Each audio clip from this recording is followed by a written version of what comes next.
আমাদের প্রেমের শুরু বলতে হাই স্কুল।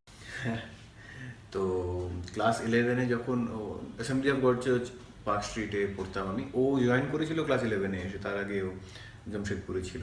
সেই কারণে ছোটোবেলা থেকে বলতে ক্লাস 11টা তো বেশ ছোটোই, এখন 16 বছর বয়স। তো তখন থেকেই আর কি আমাদের বিয়ে হওয়ার আগে অবধি তো 9 বছর, আর বিয়ে হলো প্রায় 1 বছর হতে চললো। তো অনেক দিন। শুরুটা তুমি বলতে পারো?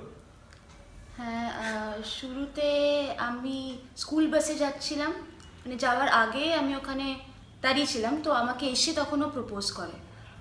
তখন কি বলবো ভেবে পাইনি, তারপর it all started like that. মানে অকওয়ার্ড টার্ম একটা প্রেম নিবেদনটা বলা যায় আমিই করেছিলাম ক্লাস 11 তখন।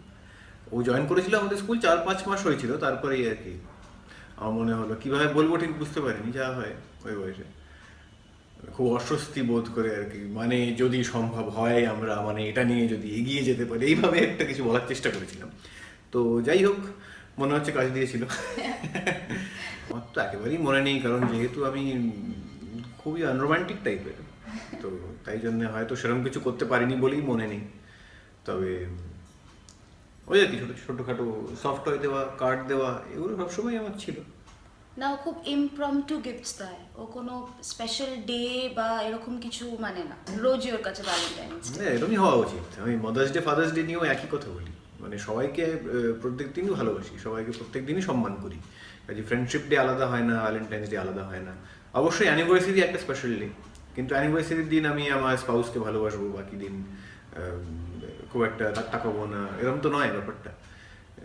এই মনে করেই চলি। তবু একটা যেহেতু ট্যাগ লেগে গেছে, একটা ডে ওটা হয়, তো কিছু একটা একটু অন্যরকম করলাম। এর আগে একসাথে থাকতাম না, বিয়ের পরে একসাথে থাকছি, এর চেয়ে এইটুকু। বেশি আর কিছুই চেঞ্জ হয়নি, চেঞ্জ একদমই কিছু তাই। হয়নি। দেখা করার জন্য ওর বাড়িতে যেতে হতো, একটা টাইমের পরে আমার বাড়িতে ফিরতে হতো, সেটা নেই। খুব মজা লাগে, ড্রপ করে ফিরে আসার ব্যাপারটা নেই, কারণ ইনভেরিয়েবলি রাত্রি 11টা হয়ে গেলেই আমার ঘুম পেয়ে যায়, তখনও তাই ছিল, এখনও তাই। হাস্যকর, কারণ আমাদের প্রফেশনে কোনো টাইম বলে তো কিছু নেই, তবু আমার এটা সবসময় ছিল। আমি চেষ্টা করি একটু ডিসিপ্লিন রাখার, সেই জন্যই হয়তো। তো এখন আর ওটা নেই, বাড়ি যাচ্ছি মানে বাড়ি যাচ্ছি, আমরা এক জায়গায় থাকি, সবচেয়ে বড় পাওয়া এটাই বোধ হয় আমার মনে হয়। হ্যাঁ, আগে যেমন সময় করে দেখা করতে হতো, এখন সেটা করতে হয় না। বিয়ের পরে ও আরো রেসপন্সিবল হয়ে গেছে।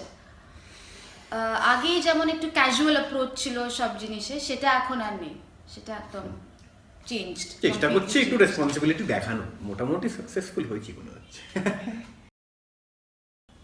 চেঞ্জেস বলতে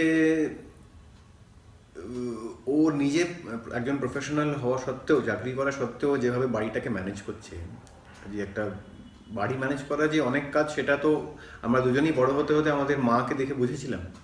তো এখন সেটা দুজনে ভাগাভাগি করে করছি, বেশিরভাগটা ওই করে, ডিসপাইট বিইং আ ওয়ার্কিং ওম্যান, সেটাই বলার চেষ্টা করছি। এটা অনেকটাই, কারণ আমার নিজেরই শুটিং থেকে এসে ছোটোখাটো কিছু করতে হলেই মনে হয় ওফ, আগে এসব করতে হতো না, মা বাবার সঙ্গে থাকতাম, কেউ না কেউ ছিল করে দেওয়ার। তারপরে মনে হয় যে এটা খুব বোকা বোকা কথা, মানে একটা পয়েন্টের পরে তো সো কল্ড বড় হয়ে উঠতেই হয়। তো এই রেসপন্সিবিলিটিটাকে এনজয় করা উচিত, মানে একটা নতুন চ্যাপ্টার জীবনের আফটার অল। আর দুজনে যে থাকছি একসঙ্গে, এটাই তো চেয়েছিলাম। এটা পাওয়ার পরে কমপ্লেন করার তো কোনো মানেই হয় না, বোকামি এটা। কাজেই যেটুকু করতে হচ্ছে বাড়ির জন্য খুব ভালো লাগে, আর আমার এতই রেসপেক্ট বেড়ে গেছে ওর জন্য যে ও বাইরেও কাজ করে, বাড়িতে অনেক রকম কাজই করে। এটাই কমেন্ডেবল এফোর্ট একটা। হ্যাঁ, সেটা তো বরাবরই ছিল, যখন থেকে ও মানে with his first footing in the industry, তবে থেকেই ছিল। হ্যাঁ, গানের ওপারে থেকেই ছিল, but it has never bothered me. তো ও খুবই মানে কেয়ারিং, আর কেয়ারটা দেখায় যে কেয়ার করে। তো কখনই female attention for him has never bothered me. As usual কোনো প্ল্যান নেই, আমার তো ওয়ার্কিং ডে থাকবে, তো সুতরাং সেরকমভাবে কোনো প্ল্যান নেই। ওই আমরা সেরকমভাবে ভ্যালেন্টাইন্স ডে বা পার্টিকুলার কোনো ডে সেলিব্রেট করি না, যখনই সময় পাই সেলিব্রেট করি নি, কিছু না কিছু ওকেশন থাকে তখন। আমার বিয়ের দিনটা সবচেয়ে স্পেশাল মুহূর্ত। অবশ্যই।